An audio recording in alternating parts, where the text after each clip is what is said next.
Welcome to UC Berkeley's Global Health Diagnostics Summit.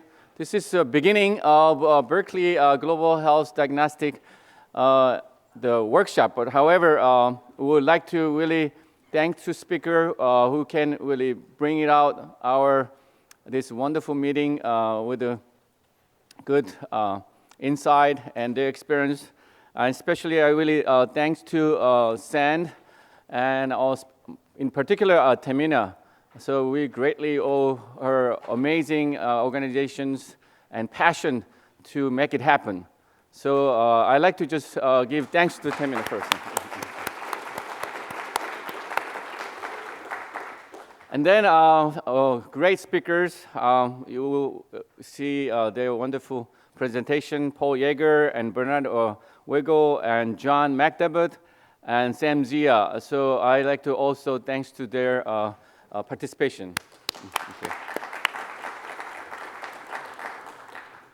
Great. So I have a comment to add. Amy Herr, UC Berkeley. I did want to ask and encourage you to engage in discussion. So we've worked pretty hard to lay out the program such that the speakers have a hopefully appropriate amount of time to convey their ideas and the challenges and solutions that they're seeing. But we've left pretty substantial amount of time for question and answer and hopefully discussion in that period as well. And we'll have some facilitation in terms of the microphones. I almost said microscopes. The microphones to be able to allow you to have some discussion. So please feel free to engage in dialogue during the question and answer period as well. Again, thank you all very much for coming, and I think we're looking forward to a very engaging and hopefully a day filled with vigorous discussion, maybe connecting with people you know already, and hopefully also fostering an opportunity for you to reach out and meet some people that maybe you wouldn't have previously. So again, thank you very much. Thanks.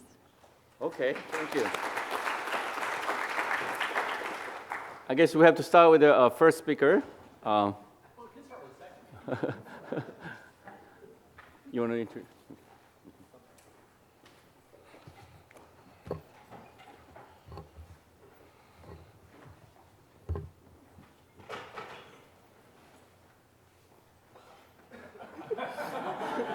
Let's do that. I just went to sleep. Sorry about that. Great. Okay, you're on. Okay, so a very good morning to all of you. My name is Devkisha Mitra, and I'm a graduate student here in Professor Luke Lee's lab. And it's my great pleasure to introduce the first speaker of this Global Health Diagnostic Conference, Professor Paul Yeager. Professor Yeager is the Hunter and Dorothy Simpson Endowed Chair at the Department of Bioengineering at the University of Washington, Seattle. He got his AB in biochemistry from Princeton in 1975, followed by his PhD in chemistry from the University of Oregon. He then worked for a few years as a research chemist at the Naval Research Labs in Washington, D.C., and finally joined University of Washington, Seattle in 1982, where he has been working a lot in microfluidics and related areas, and is currently, since 2008, has been the chair of the Department of Bioengineering. Professor Yeager is responsible for more than 30 patents, more than 170 publications, and during his illustrious career has received a lot of awards and grants, including the Gates Grand Challenges Grant for Global Health Diagnostics. So Yeager Lab has been responsible for a lot of interesting and innovating research in global health diagnostics that I'm sure a lot of us in the field have read and enjoyed. And his lab's research is motivated by three key factors. The first is the microfluidic paradigm for biological and biochemical reaction, which is basically miniaturization of the length and time scales for higher throughput and faster turnaround. Then is this idea of distributed diagnosis and home healthcare, which is a new paradigm in providing healthcare, which includes the interplay of sophisticated sensors as well as information technology to to decentralize the diagnostics and to provide healthcare services directly to the home or to the bedside of the patient. And both of these actually play into the final motivation, which is the development of appropriate biomedical diagnostic technologies for both developed and developing world applications. And we are really excited to have Professor Yeager here, given the synergistic work that groups here at Berkeley have been doing in the same field. Briefly going over it, our own group at Professor Luke Lee's lab are working on sample preparation and detection methodologies for diagnostic technologies, Professor Amy Herr and Professor Rich Matthews' groups have been working on microfluidic high-throughput detection of biomarkers for diagnostics, and the cell scope developed in Professor Fletcher's lab is like a new paradigm in D2H2, which actually integrates portable microscopy with information technology for dispensing these kind of microscopic techniques to the resource-poor nations or resource-poor settings. And just to finish it off, these motivations have led to a lot of research projects in Professor Yeager's group. The current one being the DX box and newer microfluidic techniques for high throughput detection of biomarkers, and which Professor Yeager will be talking more about in today's talk. And please help me in welcoming Professor Yeager to the stage. Thank you.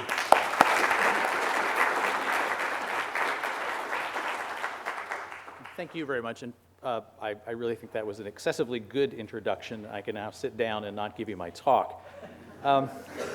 First of all, let me thank Amy and Luke for the invitation. It's really delightful to be here, and we've worked together for many years on a variety of things and gone to a lot of meetings together, and it's really delightful to see the integration of lots of these pieces now. The somewhat obnoxious title I'm going to use is Microfluidics 2.0. And believe me, I spent most of my life working with everybody else on Microfluidics 1.n. But I got to say, the other thing is, everything that I've done has been done by students, postdocs, and now 2 really superb research faculty, Barry Lutz and Elaine Fu in my group. And most of the work that you're going to see has actually been done with or by them and with shared graduate students these days. That's one of the problems of becoming a chair of a department. So I'm going to briefly run you through some background, most of which you know, but I guess I'm the first microfluidic speaker, so I have to say some broad statements about this. Then I'm going to tell you what I think is wrong with everything we've been doing for the last 15 years, at least perhaps when it comes to point-of-care stuff, low-cost point-of-care. Tell you a little bit about the direction we're launching off into, and it's not just us. And then talk a little bit about progress on one of these grants we got, and then just talk a little bit about other things we've been doing. So, background. You know, for many years I've been trying to figure out what it is we've been trying to do. And what it really comes down to, most of the stuff we've done for many years has been working with the ELISA process and figuring out a way to say, what is it that actually happens in ELISA and how can we do that? Now, it's not just ELISA, but the general idea that life exists at sort of this size scale, you know, which is how I was trained as a biochemist, and that everything is about pouring things into that cup, waiting a while, mixing, stirring, and then pouring them out of the cup, then pouring something else in the cup. So you add a reagent, you incubate, you get rid of it, you put something else at a different concentration, you incubate, you pour it out, and so on, and then eventually you detect something, which is a pretty good model of what ELISA is about, and a whole bunch of other chemical reactions. So most of, I would argue, what we've been doing for the last, well, many years has been mapping that onto some new format with a smaller size. So if we want to pull back, that's kind of where we are, and maybe where we're going. Here's the disclaimer. About 15, 17 years ago, we got involved in starting up a company called Micronics. I have shares in the company, so that's my disclaimer. So everything I say about Micronics, you have to assume I'm lying about. But they did some really wonderful stuff, and they basically pushed us in the direction of going with plastic laminates because they wanted to go point-of-care diagnostics, and they said silicon and glass, which is where we were then, and PDMS were just too expensive, wasn't going to be an option. And they did some things that really turned out to be very useful for us, which we copied from them and used from them, which is basically valving. It was a way to take the plastic stuff I'm going to tell you about and allow us to do valving on the chip, which turns out to be really useful. It allows you to do the kinds of pouring in and out of the teacup stuff that we'd like to do relatively easily. And once we had that, you know, we were able to do lots and lots of things. So these are some things that we made, early ones there. PDMS stuff, we were really delighted when George Whitesides began to popularize PDMS, so we began to use that. But ultimately, we centered down on the polymeric laminate stuff that we do a lot of, and you can see Micronics names on some of those. So the guts of that was basically a CO2 laser cutter, which allows you to cut out layers of plastic. Typically, they're alternating between layers of plastic, thick or thin, with layers of essentially double sticky Scotch tape, which allows you to stack these things up. And if you make channels and holes and cavities in these things, you can stack up a three-dimensional object, which makes devices that are very interesting. And one of the first employees of Micronics actually is sitting over there and will be our next speaker. So he's guilty of doing a lot of the work you're seeing right here. So you can ask him all the questions about it when you go, what's that do?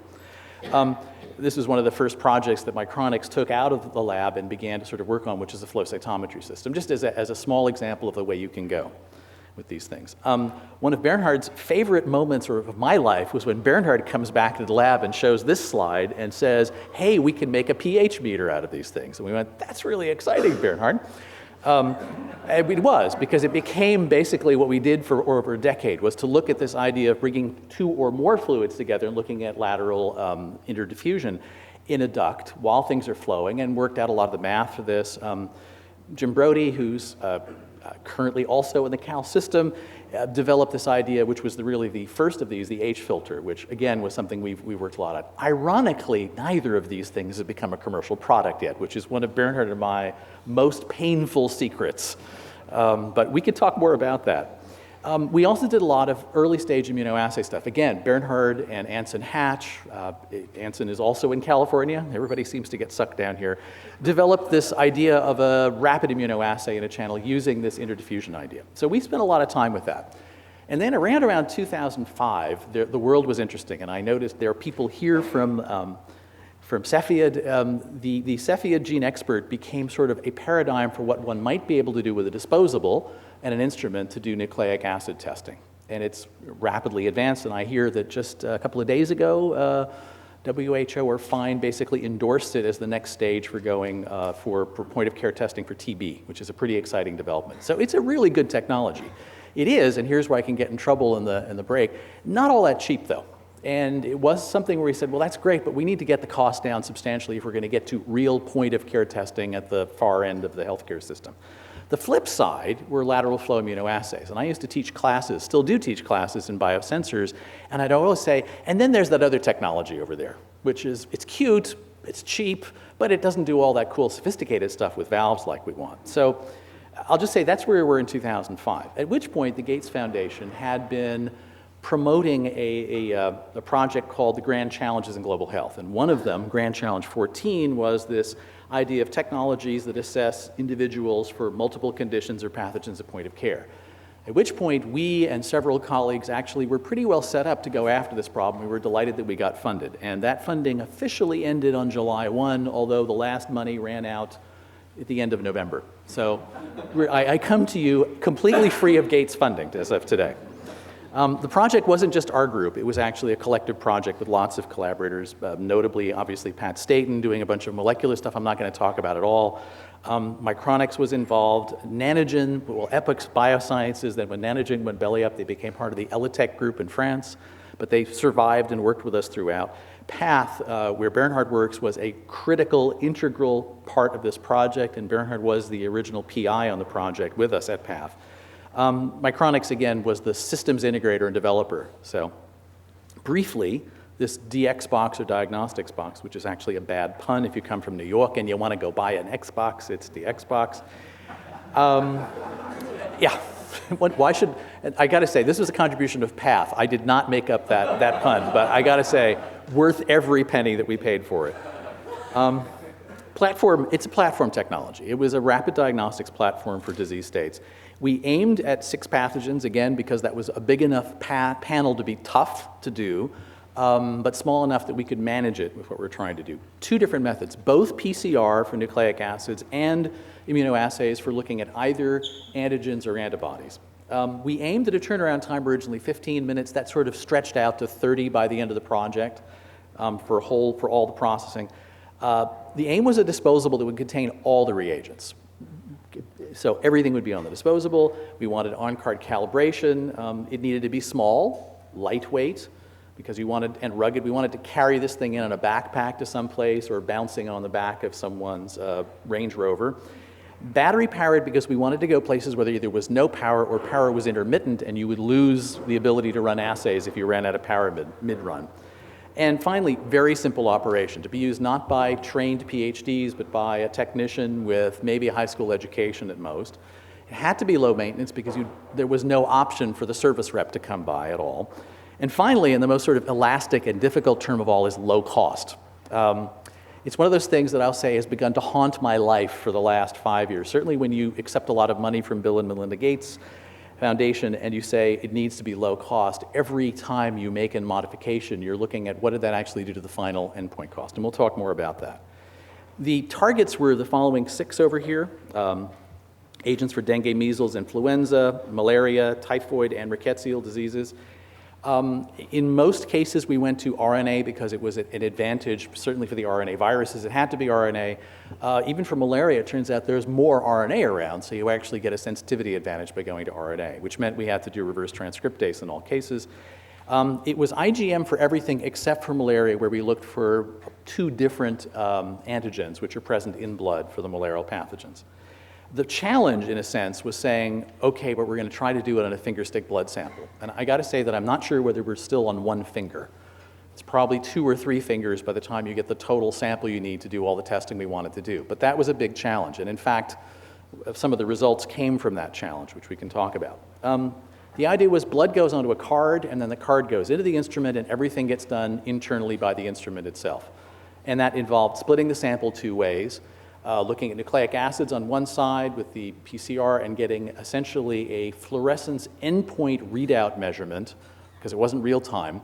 And on the other side, we were basically getting dark blue spots on a white background and taking a photograph of them with what actually was a cell phone chip camera sitting inside the box. And therein lies a tale. My group worked primarily on the immunoassay side, although we had some input on others. And one of the input I think we were really delighted to do was the issue of how to do PCR low cost and at low power. And the fairly simple idea that we stole, borrowed, begged, whatever, stole from the literature, was the fact that if you need to do what most people do, which is ramp things up and down, particularly with a Peltier element, you're putting a huge amount of power in there. If, on the other hand, you say, I just have a small amount of liquid in my sample, let me move it from a warm spot to a less warm spot and back again. Using that valving I showed you that Micronics had developed, actually it's relatively easy. The power consumption goes way down. You run a little bit of power to warm up a series of 4 blocks in the morning, but after that, those simmer, and you can basically just warm up a little piece of the card and the liquids as you move them. So that really dropped the power consumption down to the point where you could run all day on 1 laptop battery and run a PCR run every 30 minutes. So this basically moves the sample, does all these various processes on the card, uses a lot less power. And cooling the sample, not the instrument, uses power much more efficiently. About 2 years back, we got the first alpha prototypes into the labs, and they look kind of like this, broken open on the inside. There's a computer over there on the left side, ribbon cables, and then a whole bunch of pumps and valves and tubing in order to do all those pneumatic things to control all the valves on the card. Just to give you some scale, there's a hand holding one of the cards going in there. One of the things is there's lots of parts, and I know the alpha prototype itself, the one that was hand-built, pretty much entirely except for the plastic parts on the outside, was about $5,000 in parts, COGS, COGS. Micronics is convinced they can get the cost of goods for this entire box well down below $1,000, but that may be the floor for what the cost of goods will be. So there's nightmare number 1. It works though. I mean, it actually does what it's supposed to do. This is actually from 2 years ago. Someone puts a card in, closes the door, takes 1 index finger and hits run, and then the box does everything it's supposed to do. All that processing is done inside the card. So you notice there's not a whole rack of pipettes or any of that sort of stuff in the laboratory. 30 minutes later, this is compressed. It'll get a readout saying yes for 1, not 2, specific to the assays you put in there, at which point you pop out the card, close the box, and you're ready to go again. So that's what the user does. That was really pivotal. The user wanted an experience that was pretty much that simple, and it was actually fairly straightforward to do that, which was good. I'm not going to talk so much about the entire thing. I'll just mention that in my lab, we focused primarily on immunoassay development, and we were, in my lab, going for high surface area. So we actually worked with nitrocellulose and flowed things through the nitrocellulose, pumping in, well, first we would store capture molecules, either antibodies or fragments of viruses in certain cases, stored those dry on the capture membrane, and then would basically pump a series of liquids through there using a card. What would end up happening was either we'd have gold-labeled particles or, as you'll see, an amplified system to create a dark spot on this highly porous membrane about 125 microns thick. This, incidentally, is the same material that's used in lateral flow. We'll get back to that. We did a variety of detections, as I said, gold nanoparticles coated with, typically with a secondary antibody, which is the same one as used in lateral flow, or most commonly used there. For a really dark spot, though, it turns out you can put horseradish peroxidase on a secondary antibody and then run in a molecule called tetramethylbenzidine, TMB, which starts out colorless and goes transiently very dark blue. And if there's a polymer around that's got an opposite charge, they condense and you get a really dark blue precipitate that forms in proportion to the concentration. And that gives you very good sensitivity. We also did other types of amplification, but I'll skip that for now. We also got expert at spotting things on membranes. We spent a lot of time putting materials down on the membrane to make patterns, because the idea was to have a close cluster of different reactive spots that could be differentiated by their location, allowing us to multiplex the assays into a small area. So that was the general approach we took. When we were all done, and we had really great people doing this, we ended up with our particular flow-through immunoassay card, different from the one that Micronics did, but this is what it looks like, and it's a lot of parts. There are plastic parts in there. There are 3 different membranes in there, one of which over, let's see if I can get my cursor in the right spot. This one over here is a blood separation membrane, so you put blood in there, plasma comes out. The plasma is then shuttled into various places. In order to measure precise volumes, we back them up against a nanoporous membrane that lets gas through but no liquid, so you can stack up liquids and then pump known amounts with the valves to the next section through there. We use this one multiple times. And over here is the nitrocellulose membrane, which is the capture membrane, and the camera just looks at that little square down there, which is where the assays occur. Turns out, because we were doing antibodies and antigens, we had to do one, the antigens were done on neat plasma, which was fairly straightforward and lots of valves. We had to run a completely parallel section to do the antibodies. So in fact, there's a dilution step and then a whole parallel set. All of them are wedged in. We didn't use up every possible amount of real estate, but we used probably 25% of the solid block is void volume and valves and channels. So you could engineer it to make it tighter for sure, but this was about as far as my grad students could go during a PhD. We learned a lot, okay? We learned a lot about the card, and I'll go on to that in a minute. We also learned some good things, that some of these assays were easy to do, and some of them were just a mistake. And it turns out one of the mistakes was influenza on a finger stick of blood. You can't do it. It cannot be done. There isn't enough virus from influenza to go after influenza in that small a volume. The only one where you get that amount of viremia is actually bird flu, and then the patient's nearly dead anyway. You have a really, really sick patient. You don't need a rapid test anymore. You need, well, a good hospital at least. And other ones, it turns out typhoid was very difficult to do as well, again, because the bacteremia is fairly low. Influenza is just blood's the wrong sample. What you need is a nasal and nasopharyngeal swab. And the answer is, if you're willing to go out for a different sample, the same box will work. You just have to change that. So within the limitations of blood, it actually did well for those where we actually have the opportunity of getting things. Cards are being developed. At the end of year 5, the box is essentially done. There's still some further development being done on various of the cards, but this is now, at this point, being carried forward by Micronics, because at the end of the program, Gates Foundation basically says you're on your own, which was pretty much the plan from the beginning. So they now have to raise the additional money to get it out into the developing world. And there's lies in a long story, but essentially I stepped back from the project as of August pretty much.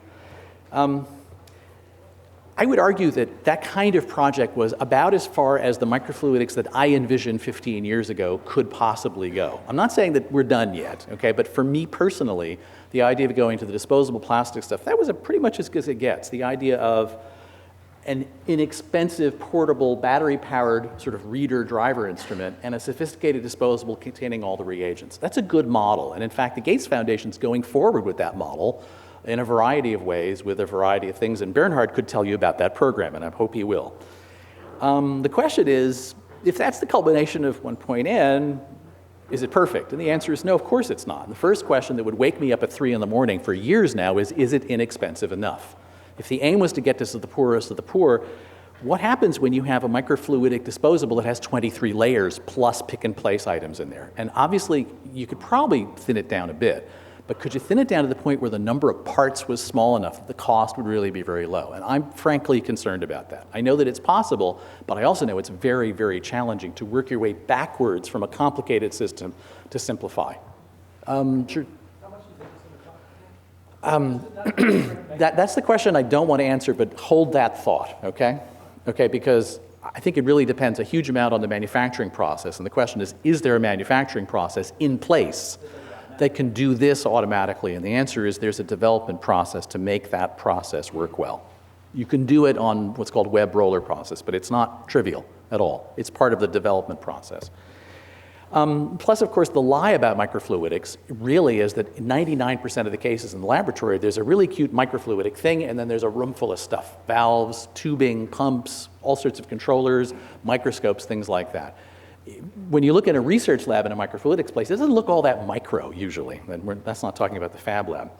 So my sense is, in order to allow myself to sleep any hours a night, I've convinced myself that this technology, this type of technology, is really going to go forward, and it's going to bring in certain types of nucleic acid processing to places they certainly can't go now on the basis of cost and convenience and lack of power required. But the dream that it's going to be accessible to the poorest of the poor isn't really quite there. And the other problem is, when you become a chair, like I did 3 years ago, you kind of wonder whether, is that it? Is it time to step out of research? So I've been having all those nightmares for a while. So I want to make this, it's a real personal thing I'm sort of describing here. It's not just about the science.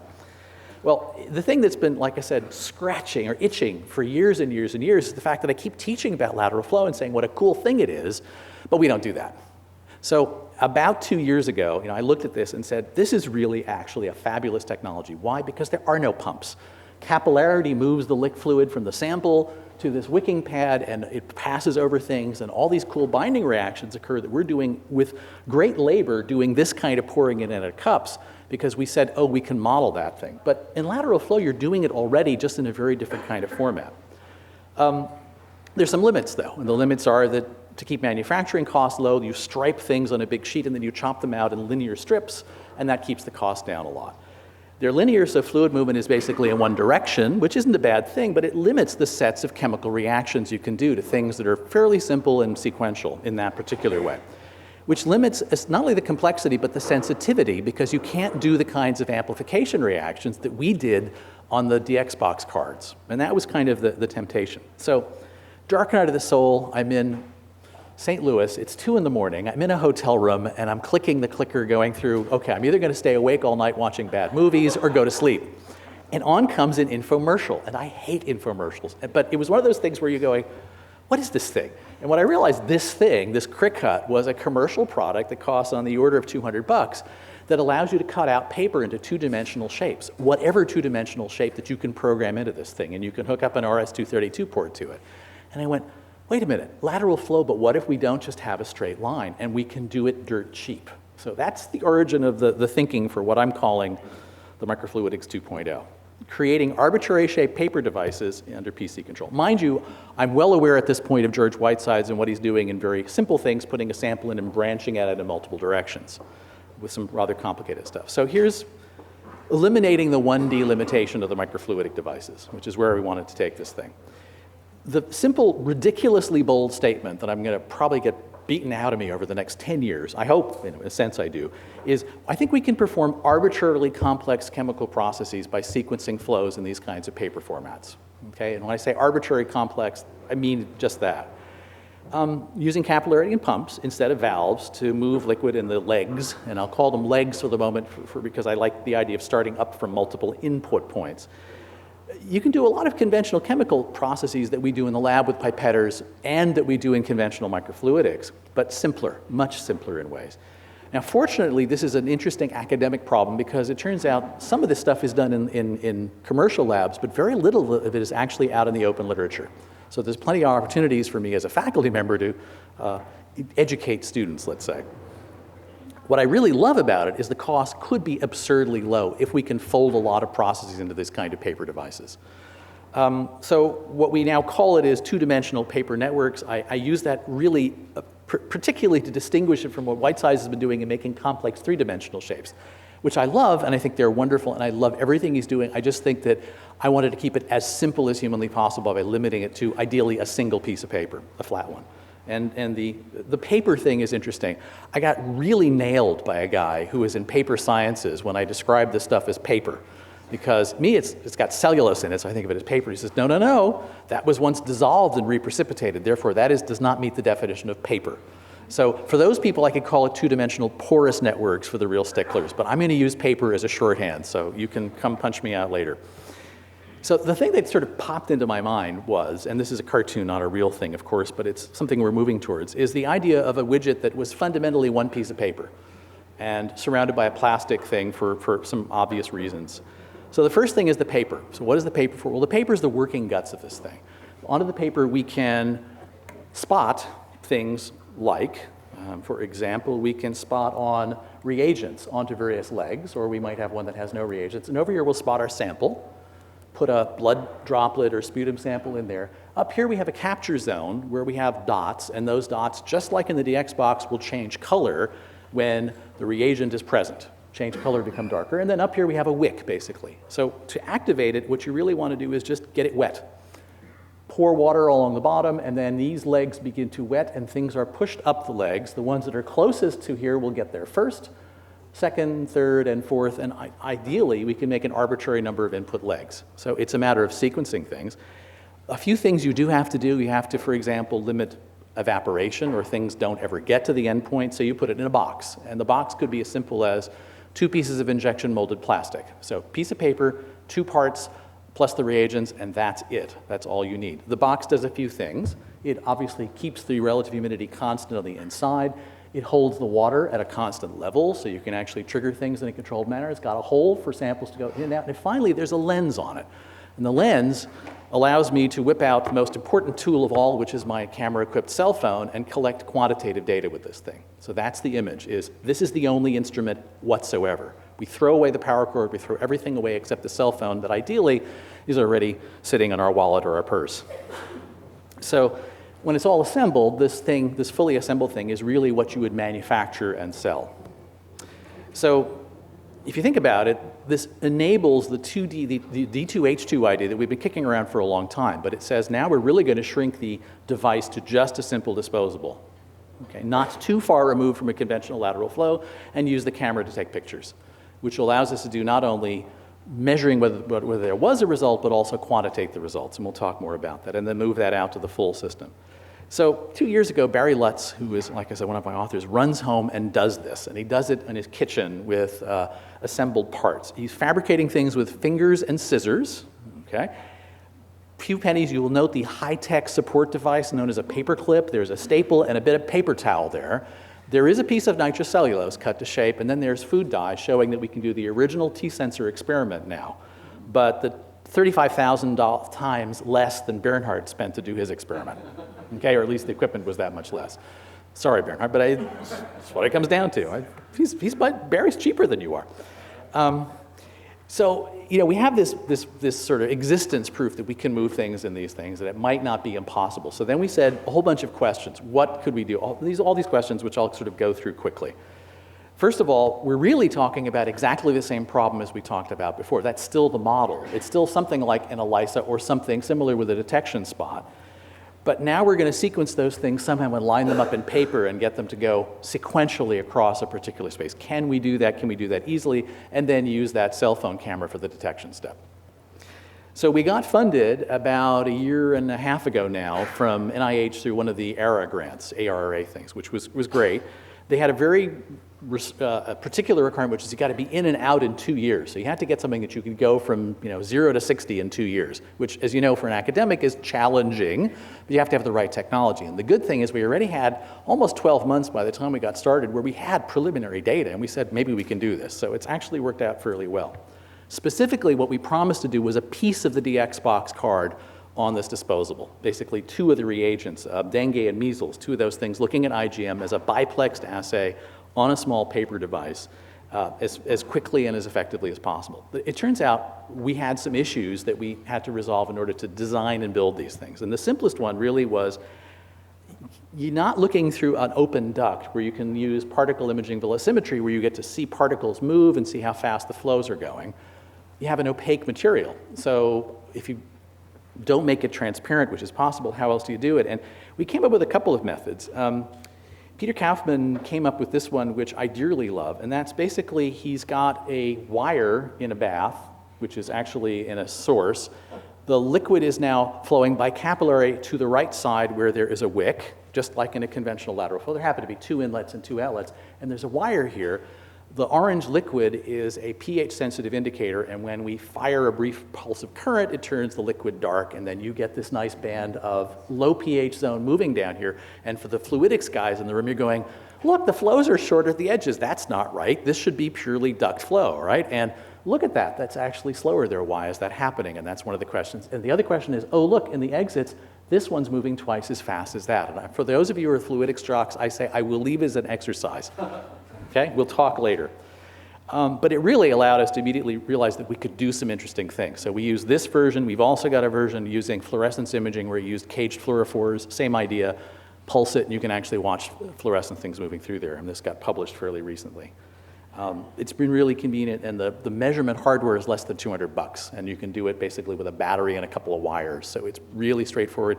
And most of these images are taken with conventional $100 webcams. So everything is low cost for even the research phases now. It turns out that we understand some of the things about the flow if you make very simple models. We're doing a simple COMSOL model over here, which is basically computational fluid dynamics. These are experiments, and there's actually a fairly good match. As liquids flow up and go into different size entities, you get fairly predictable changes in flow that go along with systems. What about valving? We know we need valving. It's really useful. Can we do without it? Well, one of the things that Elaine Fu came up with, and Barry did, which was essentially stopping the flow temporarily by putting sugars into the paper, basically depositing them on there. Depending on how much sugar you put in, the flow slows down as it has to dissolve the sugar and then speeds up again. And if you look over here, depending on how much sugar there is in this droplet of sugar water you put on and then dry, you get a huge range of slowing down, basically. Many orders of magnitude control over the timing.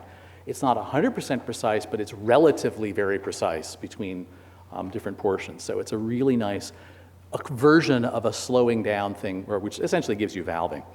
In order to start things and stop them at controlled times, we very, very simply come up with little tabs and drop them into liquids, and then the liquids lower down as you consume them, and as the tips break away from the levels, you end up stopping them at different points. So you can actually deliver fixed amounts of liquids for a fixed time. That's why our trough was flat, and we wanted to be able to do that. It allows us to control fluid flows. This finished first, but it only delivered that much liquid and so forth. So it gives us a nice on and off control method. There's another one, well, this is an example of one where we have different lengths, and then we have pads in here with different food coloring in a plastic box.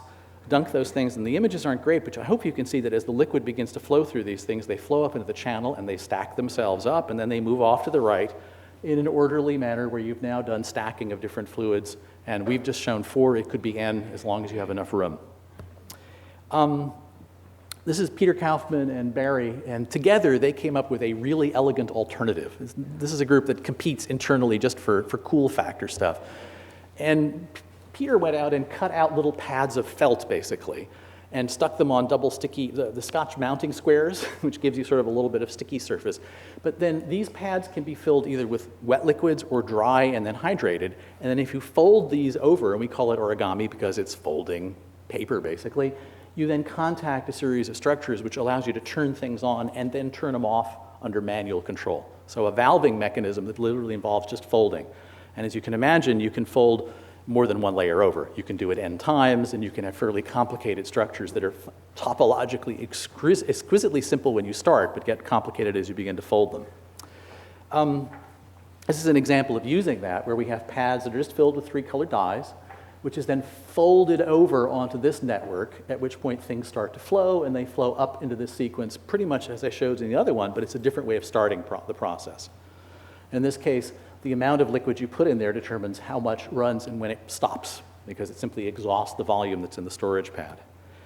This is an example of that, where you're seeing the sequencing of 3 liquids showing up into this, moving to the right here. First the orange liquid, then the yellow, and then the red coming in sequence. And this is in 6 minutes, so we now have a nice simple demonstration of that.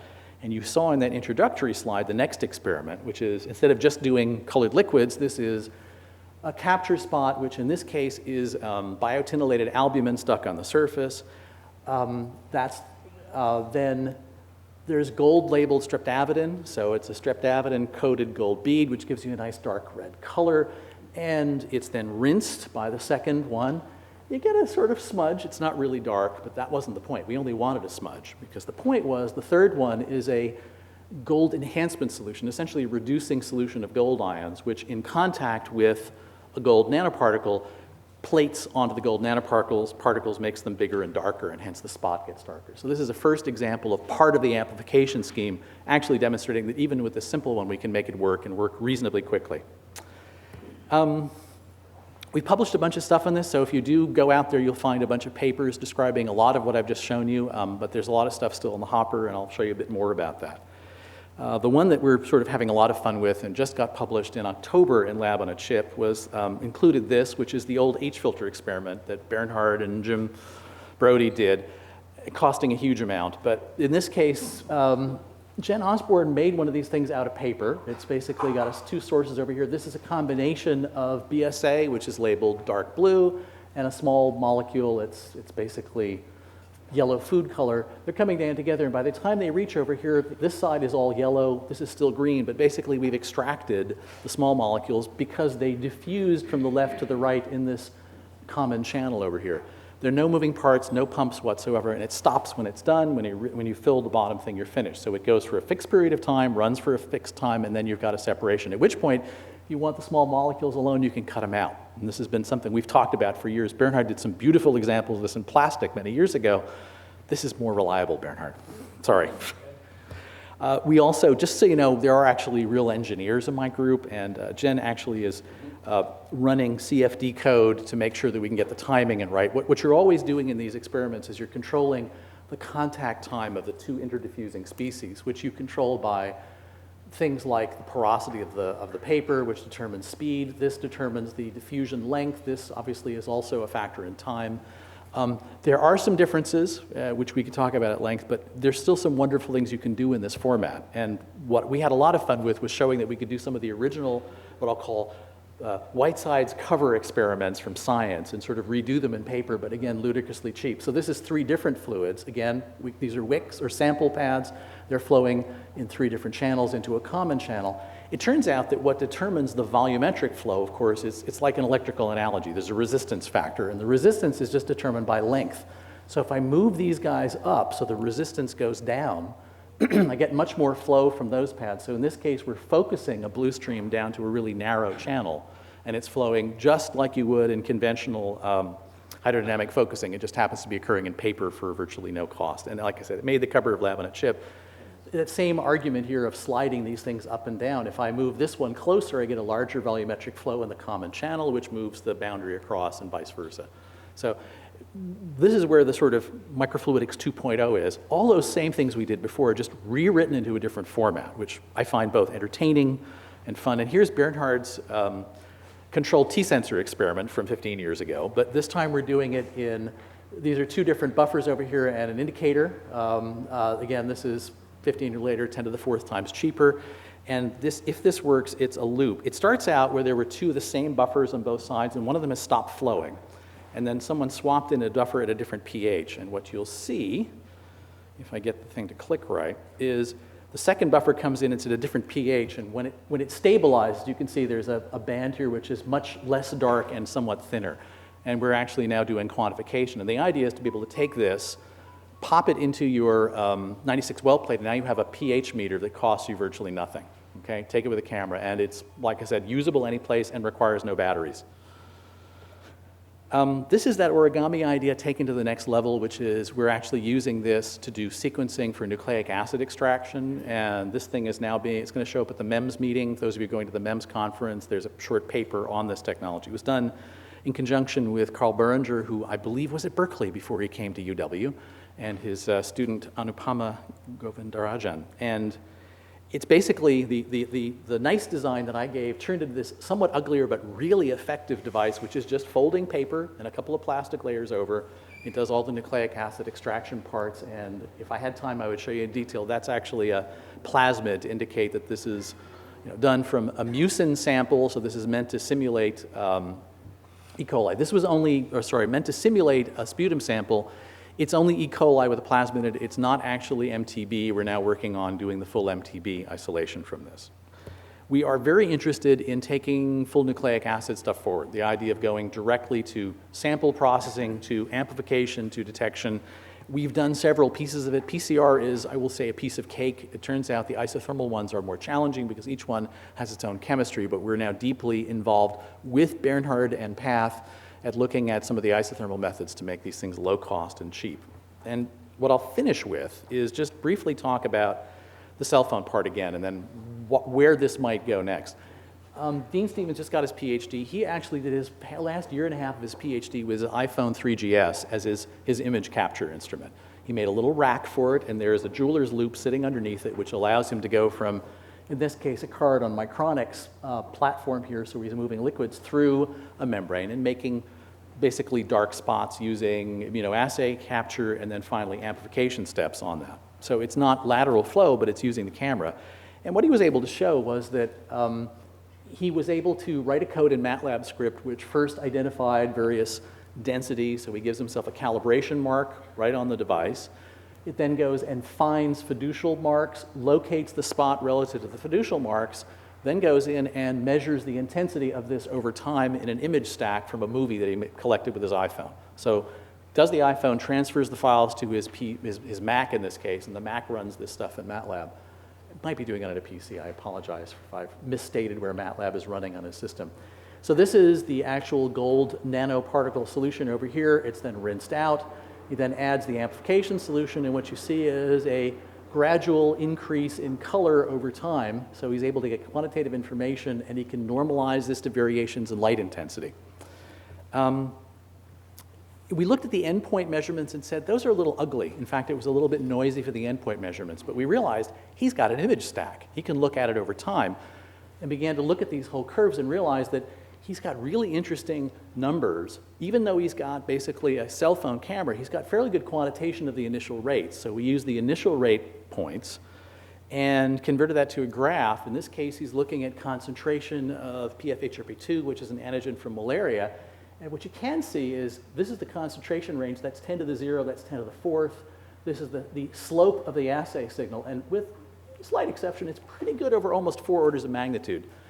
We went, that's an assay. So we're basically, this is slightly pre-publication, but we're really writing that up. We're pretty excited about this idea that now the whole instrument is literally now 1 generation old cell phone that you've got on your hip. No other instruments required. So we think this kind of approach is really going to be exciting and allows us to do real science in this sorts of format. So conceptually, next where we want to go is from this stage to an instrument-free, sophisticated, disposable-based 2D, and I'll grant George maybe 3D, paper designs, plus existing cell phone cameras for quantitative readout. And that's the direction we're pushing the lab right now. This is where we want to go. This is, for me, the 2.0 part. You've seen the publications, but finally, to close, what about who's going to do this? And a really interesting question is who's going to be in control of manufacturing and doing these things? And from the moment of the Cricut ad, I went, that's something we could do in our garages. You don't need a fab lab. This is really very simple. Or you could do this in the developing world for a not terribly huge investment. So let's say I want to make a bunch of assays, and I have my 1 penny a piece parts for my housing, so I know I can assemble these things into the final part. Well, suppose I take a big sheet of paper, let's say 8.5 by 11, onto which I then cut out things using my Cricut. So now I cut out all the shapes, but I want to spot them later, so I don't actually remove all the paper. I leave a little tab, so they're still held in registry. I can then transfer those registered parts into a printer of some sort, print all the different reagents I'm going to need on this thing, and then just tear the last tab and get freestanding parts. So we kind of like that idea as a really simple manufacturing method that could be done fairly easily. So the Cricut is going to cost you all of $179.99. Okay, that's your major investment there. Okay, and we've actually can use this to cut out even backed polymeric laminate stuff, or the nitrocellulose. Plus, it turns out that you can butcher an Epson printer fairly easily, and in fact, we have an undergraduate who followed in the footsteps of other people who've done this over the last 10 years, but it's a piezoelectric inkjet with 6 different channels. You can basically put pipette tips inside the cartridges, and then for a very small amount of money with very little wastage, you can print different reagents. That's actually, this is a printed one done with that, and this is actually amplified using the gold precipitation method on this thing. So it actually does work. So in a sense, you could imagine putting this stuff all on the web, which is the direction we want to go, and just saying, here's some cutting files, here's the design, cut it out, trace it out, use one of these things. You go make that assay wherever you want. You'll need to buy reagents, and we'll hopefully suggest where to get the reagents. You'll need to buy some nitrocellulose, but everything else is a commercial instrument, and we really like that approach as a way to sort of distribute the manufacturing of some of these technologies and get the cost really down. So strategy, reduce the cost of US healthcare by advancing the use of these technologies and letting them become commodities you buy in a store, the pharmacy. Spread this stuff as far as we can, as widely as possible, and let everybody get access to it, and basically advance this, what I'll call Microfluidics 2.0, which is really flow and porous media from the geology world, but as a solution to many, many different analytical problems. Thank you.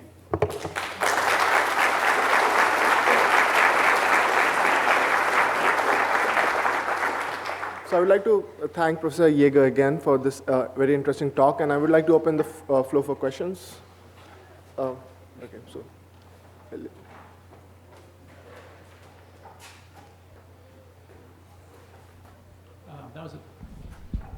That was a great talk, really impressive. I had one question. What are sort of the limitations that you see with using the porous media to avoid the paper problem and getting hit? Okay. There are plenty of limitations. I mean, first of all, the things that we learned about in ducts are still true, but worse. For example, you have a high surface area medium in a microfluidic duct, so you have problems of adsorption to walls. Here you have a far worse problem. The surface area to volume ratio is hundreds of times worse. So anti-fouling and control of adsorption of sparse or scarce molecules is really critical. So there's a lot of science and engineering to be worked into controlling the materials. The way these materials are currently sold, if you go to a commercial manufacturer of these kinds of papers, they will say, oh, for a 4 centimeter runtime, we'll give it to you plus or minus 25%. Okay.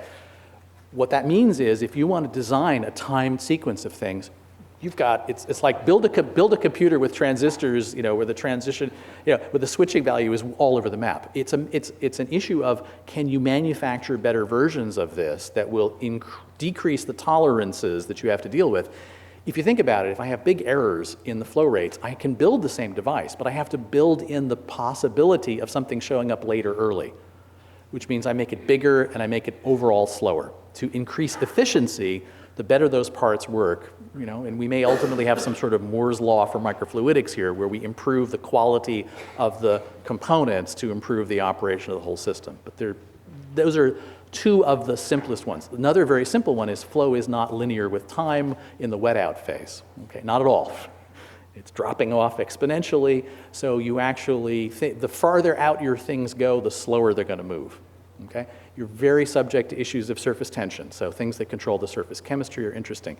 From someone who comes with a PhD in chemistry, forgive me, it's actually a lot of fun, because all those things about surface chemistry come into play here, and you have to really understand them to make the stuff sing, so we're having a lot of fun with that part. Just one quick question, because for things like glucose testing strips, I mean, that's something where they're very controlled, and it's done in these big sheets and stuff. I mean, would that be a material that you could then adapt to this that might be, or is that more expensive, you think? Well, glucose testing I was strips, just wondering whether they were whether the porosity was better controlled. That was just my first thought. an alternative that's been out there for quite a while is the idea of, instead of using things like nitrocellulose and sort of relatively low-cost ones, is micro-molding small patterns. So you can certainly go that route, and it's been done. The cost goes up, okay? And there's already an industry in place to make these materials at very, very low cost. So we're just piggybacking on the cheap material to get started, but there's nothing that says you couldn't design these things in post-array formats and get much better efficiencies, perhaps, at initial cost problems. Absolutely, yeah. I'm sorry, could you state your name and affiliation when you ask a question? That's Dorian.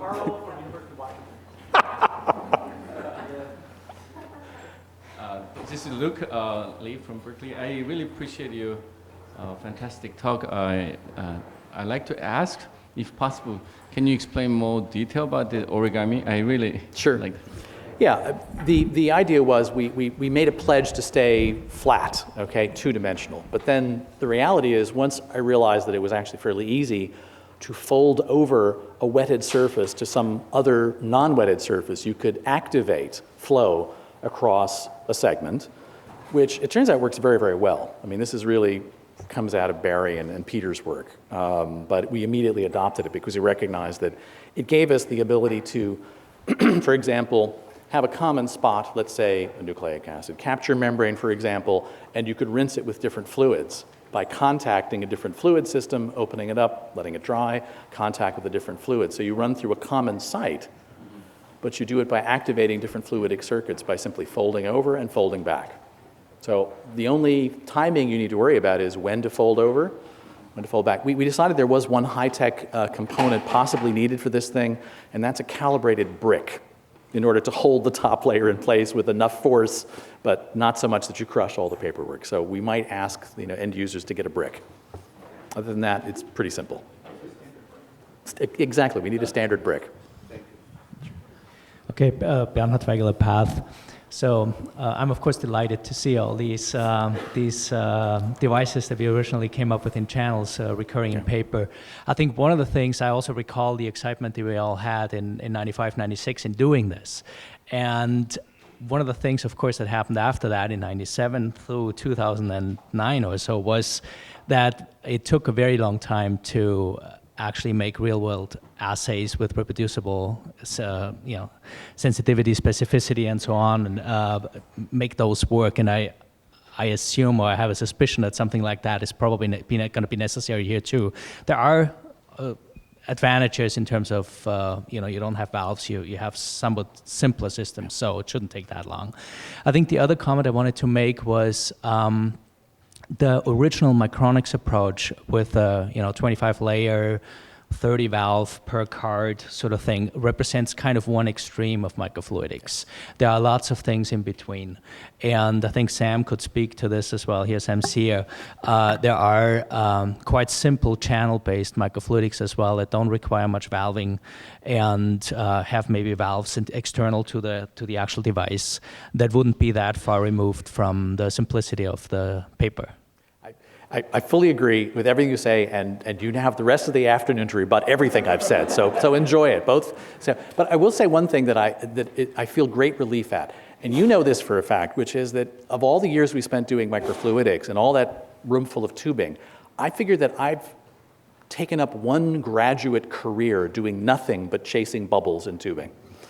Everybody who's worked on this knows that the problem of getting bubbles out in tubes is the single worst bane of getting an experiment done. So one of the issues that was always true was a simple experiment that would take an hour would take 3 weeks to get an experiment where it was actually bubble-free and you could do the experiment.